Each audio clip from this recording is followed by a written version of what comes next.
Because Yain Yahavidolo.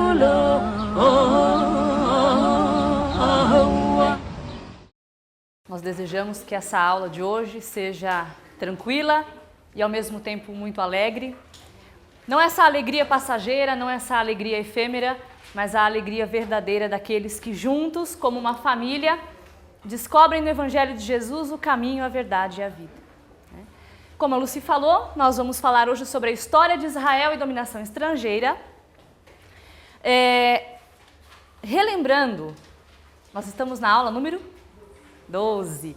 Olha só, da primeira aula até a aula 5, qual foi o foco do nosso estudo? Já esqueceram? Foi o nosso planeta, não foi? A criação.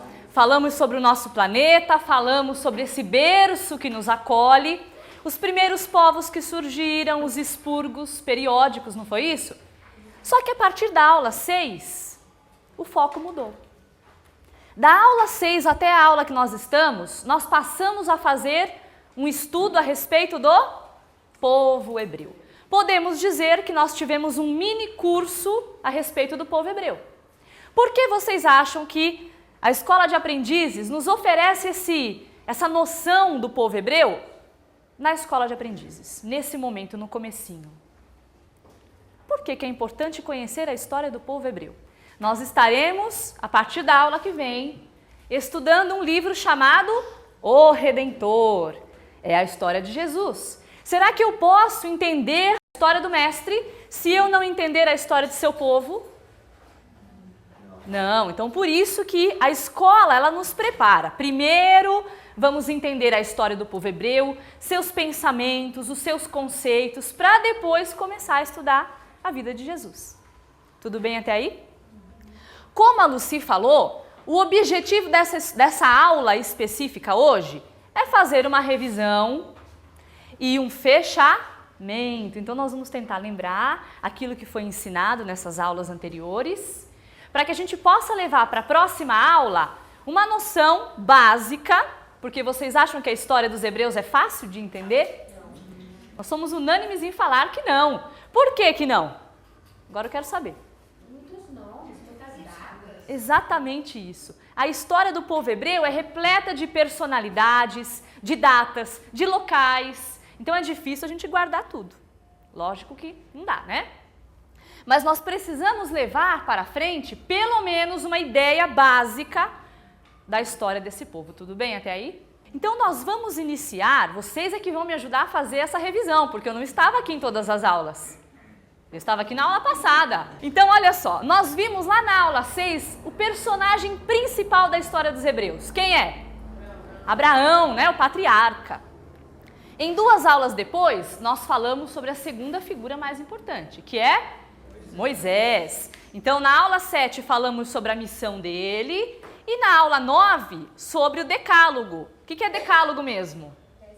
Os 10 mandamentos. Então aqui, ó, teria a aula 8, mas foi introdução ao processo de reforma íntima, tá? Na aula 10, nós falamos sobre o governo dos juízes e dos reis, ou seja, o que aconteceu depois que Moisés e Josué morreram. Quais as formas de governo foram implantadas, tá? Entramos de férias, 3 semanas, não foi isso? Retornamos semana passada com a separação dos reinos. E hoje, finalmente, a história de Israel. Então, olha só, esse aqui foi o currículo do nosso mini curso sobre os hebreus. É o básico do básico que nós teremos que levar para adiante, tá bom? Então, nós vamos começar essa revisão com um vídeo produzido pela TV Escola. Quem já teve curiosidade de olhar no site? TV Escola. Já? Então, são vídeos destinados aos alunos da escola pública. E vai falar sobre os hebreus. Vai fazer assim tudo que a gente precisa, essa revisão. Eu quero que vocês prestem bastante atenção nesse vídeo, porque tem algumas mensagens, algumas informações conflitantes, que nós aprendemos de um jeito e o vídeo está passando de outro. Tá? Nós vamos até conversar por que essa diferença. Tudo bem? Ninguém vai dormir não, né?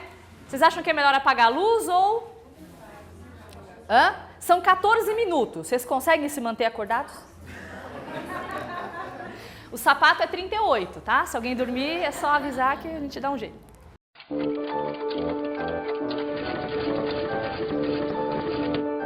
Grandes civilizações.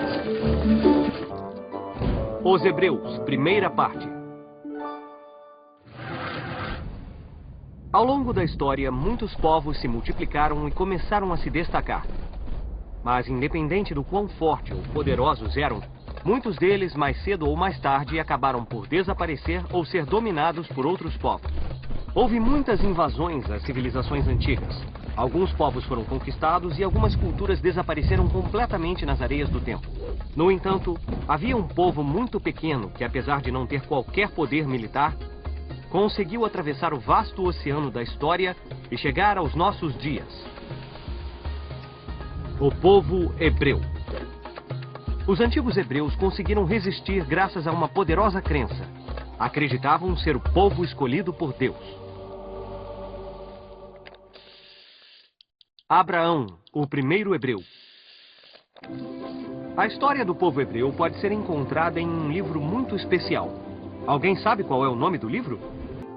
O livro é a Torá. A história conta que por volta do ano 1900 a.C., Abraão, o filho de um escultor da cidade de Ur, fez um trato com Deus, que lhe prometeu em troca as terras de Canaã. Abraão reuniu seu povo. Juntos arrumaram todas as coisas e partiram para uma longa viagem até as terras que Deus havia prometido a eles. Então os hebreus partiram rumo às terras de Canaã. Mas havia um pequeno problema. Não eram apenas os hebreus que estavam interessados nas terras de Canaã. Na verdade, muitos outros povos estavam querendo ocupar aquelas terras.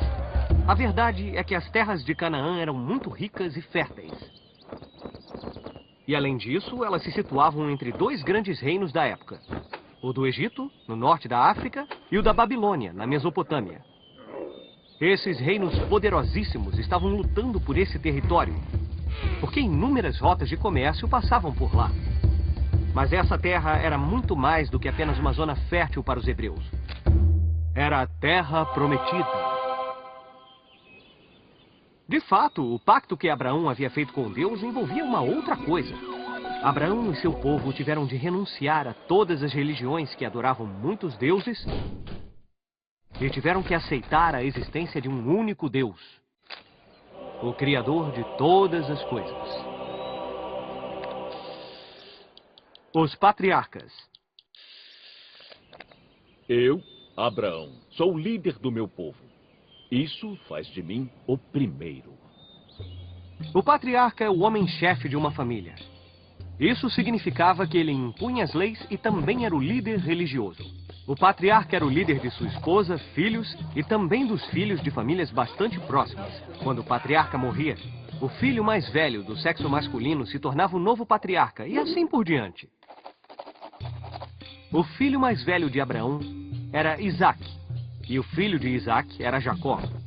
Jacó tornou-se famoso porque teve 12 filhos, e cada um deles se tornou o patriarca de sua própria tribo. Essas foram as 12 tribos de origem da nação de Israel. Atualmente, diz-se que o povo de Israel é descendente dessas tribos. O cativeiro no Egito. Então vamos voltar a Jacó e seus 12 filhos, os bisnetos do grande Abraão. Um dos filhos de Jacó, José, tinha um dom especial. Ele sonhava com o futuro. Um dia, José contou a seus irmãos um de seus sonhos. Nesse sonho, seus irmãos o elogiavam e curvavam-se diante dele. Bem, esse sonho os deixou tão zangados que eles o atiraram em um poço e depois o venderam a uma caravana de comerciantes que ia para o Egito. No Egito, José foi preso e escravizado. Mas sua capacidade de interpretar sonhos o tornou famoso e finalmente despertou a atenção do faraó. O faraó contou seus sonhos a José. Em um deles, apareciam 7 vacas gordas e muito tempo depois, 7 vacas muito magras. José advertiu o faraó que após 7 anos de abundância de alimentos, haveria 7 anos de escassez. O faraó estava convencido. libertou José e deu-lhe um emprego. Você será meu vice-rei. Quando os anos de fome chegaram, como José havia previsto, o faraó estava preparado e tinha armazenado o suficiente para alimentar seu povo. Mas os 11 irmãos de José estavam com fome, então viajaram com suas famílias para o Egito à procura de algo para comer. E então José cuidou deles. Mas as coisas estavam prestes a mudar. Um novo faraó havia sido eleito no Egito.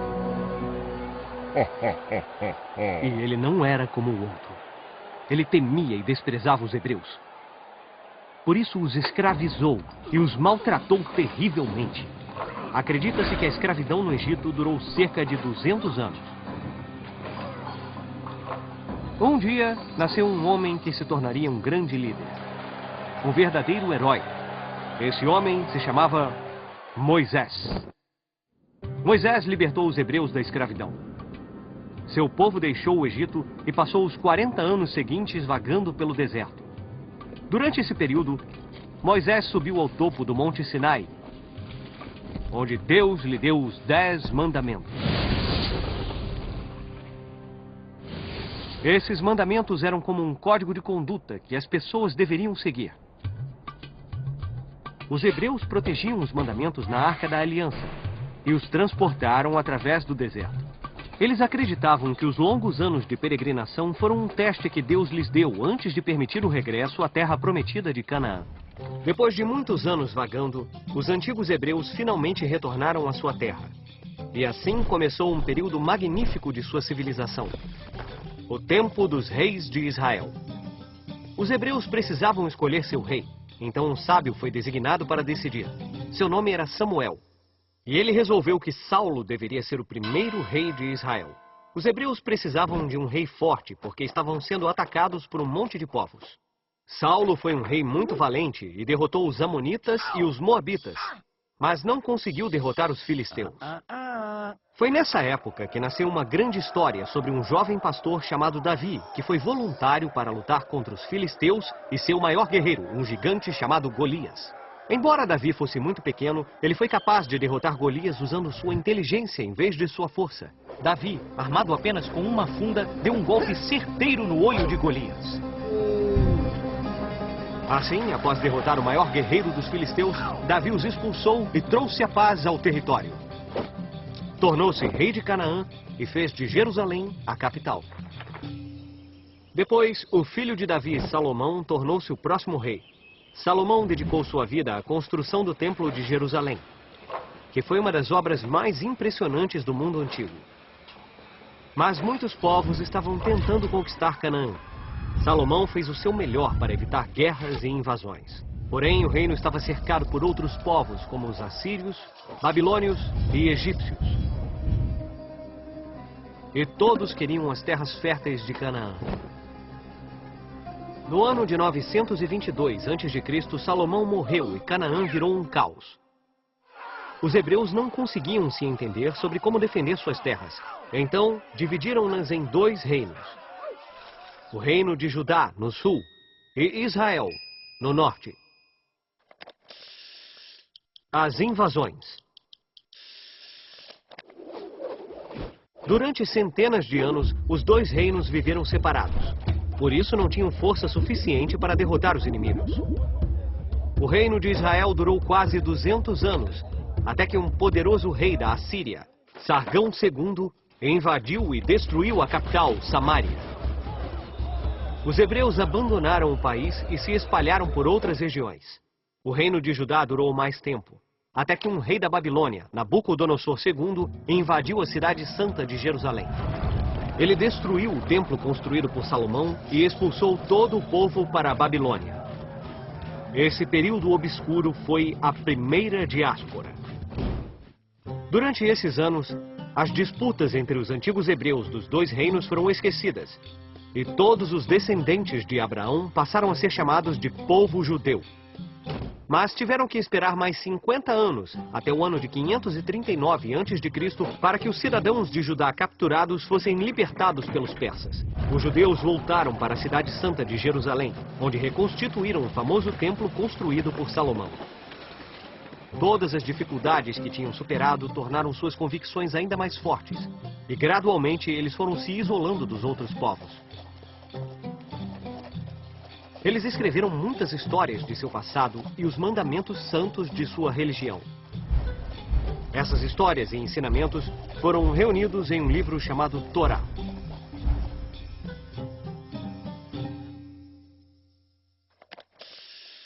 A Grande Diáspora. Os judeus viviam em paz. Por mais de 200 anos, eles se dedicaram a consolidar sua religião, sua cultura e seu modo de vida. Mas novos invasores logo entraram em cena.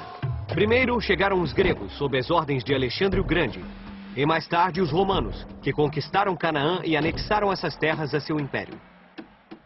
Os judeus sofreram tanto com os romanos que acabaram se rebelando. No século I depois de Cristo, eles organizaram uma revolta e lutaram contra as legiões romanas. Mesmo lutando com persistência e coragem enquanto puderam, o exército romano era muito poderoso. E ao fim de 2 anos, a cidade de Jerusalém sucumbiu. O imperador de Roma, Tito, ordenou que o Templo de Salomão fosse destruído pela 2ª vez e queimou toda Jerusalém. Os poucos judeus que sobreviveram fugiram da cidade e se espalharam pelo mundo inteiro em busca de outro lugar para morar. Mais uma vez, os judeus eram um povo sem pátria. Um grande grupo de judeus seguiu em direção à Península Ibérica. Eles passaram pela África do Norte e na península começaram uma nova vida. Essas pessoas foram chamadas de sefarditas e viveram lá por muitos anos. Mas no século XV foram novamente expulsos pelos reis católicos da Espanha e de Portugal, que os viam como uma ameaça às suas crenças. Os sefarditas tiveram de se dispersar mais uma vez. A Terra Prometida. Nos séculos posteriores, os judeus continuaram a se dispersar por todo o mundo. Encontraram novos lugares para viver, mas sempre sonhavam em voltar para as terras de Canaã. Às vezes, eles eram convocados a se reunir e a voltar para sua terra. Mas como as pessoas estavam tão espalhadas ao redor do mundo, era muito difícil fazer com que todos se juntassem de novo. Felizmente, as convicções e os rituais do povo judeu continuavam a mantê-los unidos. Uma das práticas mais importantes era a leitura da Torá, que corresponde aos primeiros 5 livros da Bíblia. O povo judeu, até hoje, se reúne para celebrar todo sábado, que é considerado o dia mais importante da semana. Esse dia foi reservado para o descanso, assim como Deus descansou depois de criar o mundo. Outros costumes mantiveram a memória da Terra Santa viva. Em casamentos, por exemplo, um vidro é quebrado para lembrar as pessoas que a felicidade nunca será completa, até que o Templo de Salomão seja reconstruído. Além disso, durante o casamento, o rabino recita 7 bênçãos e, nas últimas, pede um rápido retorno à Terra Prometida. Ao longo dos anos, muitas nações e povos sofreram perseguições semelhantes e desapareceram nas brumas da história. Mas isso não ocorreu com os judeus, que conseguiram sobreviver graças à sua força interior, sua capacidade de superar adversidades e sua fé em um Deus que eles acreditam que há muito tempo os escolheu.